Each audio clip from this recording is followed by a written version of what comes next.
নমস্কার, কেমন আছেন সবাই? সহজ জীবনের রান্নাঘরের আরও একটি ব্লগে আপনাদের স্বাগত জানাই।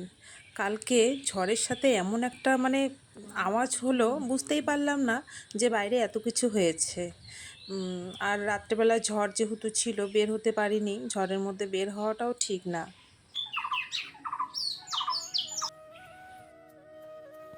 পায়খানা ঘরে চালটা আবার ভাঙলো, দেখি পিছনে যাই।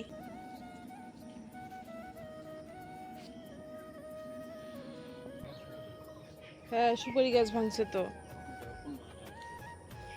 দেখি দাঁড়াও।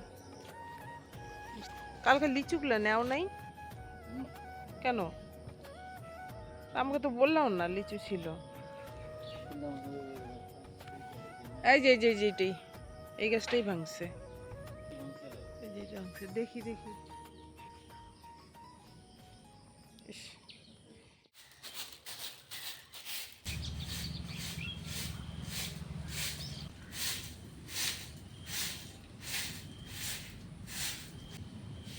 আবার বৃষ্টি আসবে।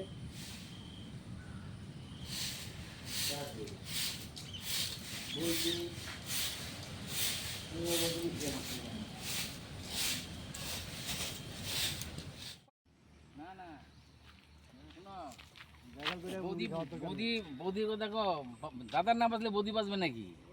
বৌদি বাসলেই দাদা বাসবে। তাহলে কি লবণ দেওয়া? লবণ ছাড়াটা দাও। লবণ দেওয়াটা কত কিলো? কত? 70? দুইটাই 70?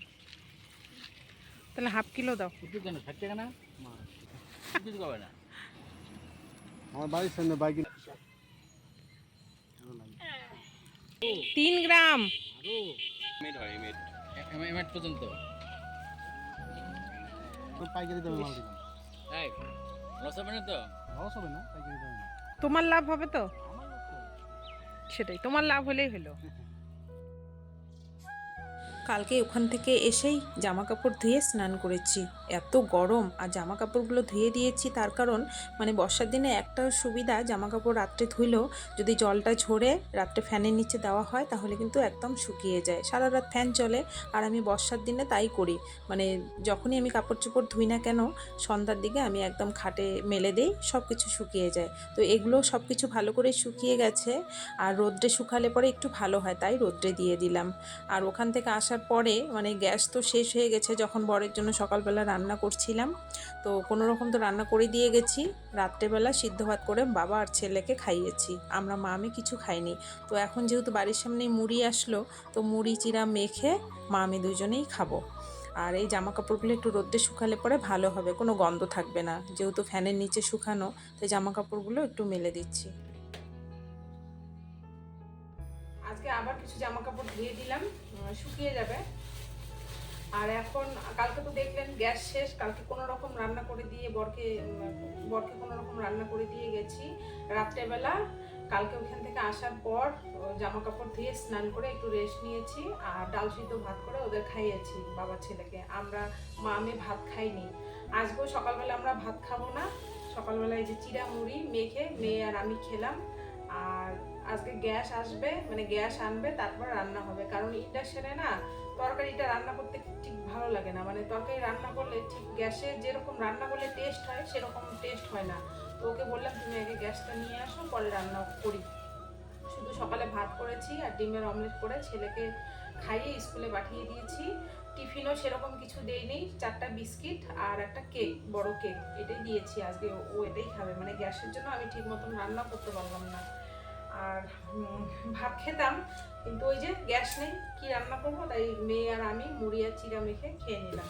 তো এখন এই মুড়িগুলো পরিষ্কার করে ড্রামে ঢুকাবো আর চিড়াটা ঢুকাবো। আর কালকে দাদুর বাড়ি থেকে কি কি আনছি আপনাদের দেখাচ্ছি। অনেক কিছুই এনেছি, এগুলো এখন ব্যাগ থেকে বের করে গুছিয়ে রাখবো ফ্রিজে। একটা সুবিধা কি, বাড়িতে সকালবেলা বরকে বলছিলাম যে গ্যাস নেই, চিড়া টিড়া থাকলে মুড়ি টুড়ি থাকলে খাওয়া যেত। তো যাই হোক, সকালবেলা দোকানটাও আসলো। আগে ও সাইকেলে করে মুড়ি চিড়া বিক্রি করতো, এখন একটা ভ্যান গাড়ি করেছে, ভ্যানে করে মুড়ি চিড়াটা বিক্রি করে। তো সকালবেলা ও আসাতে ভালোই হলো, মুড়ি চিড়াটা নিয়ে মেয়ে আর আমি খেলাম।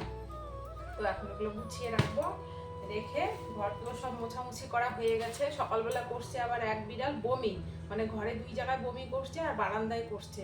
মানে আমার দেখে তো অবস্থা শেষ, আমি আর কি খাবো।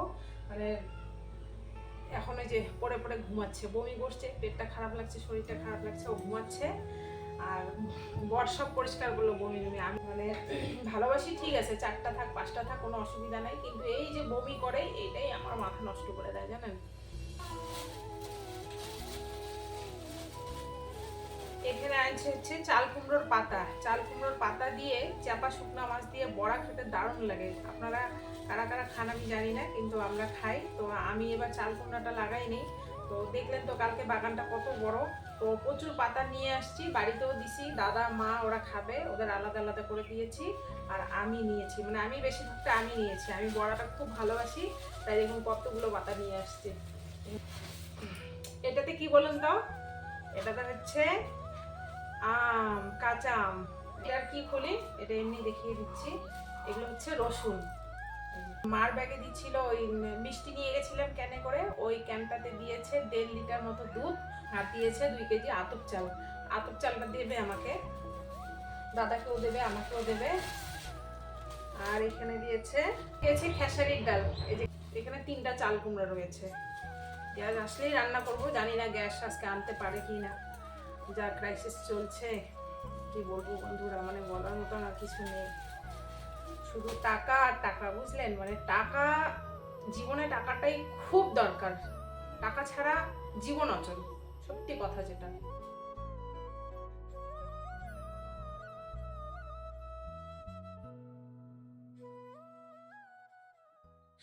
ভিডিওটা আজকে এখানেই শেষ করছি বন্ধুরা, সবাই সাবধানে থাকবেন। আর আজকের ব্লগটা কেমন লাগলো সেটা কমেন্টে জানাবেন। সবাই সুস্থ থাকবেন, ভালো থাকবেন। দেখা হচ্ছে শিগগিরই পরের কোনো ব্লগে।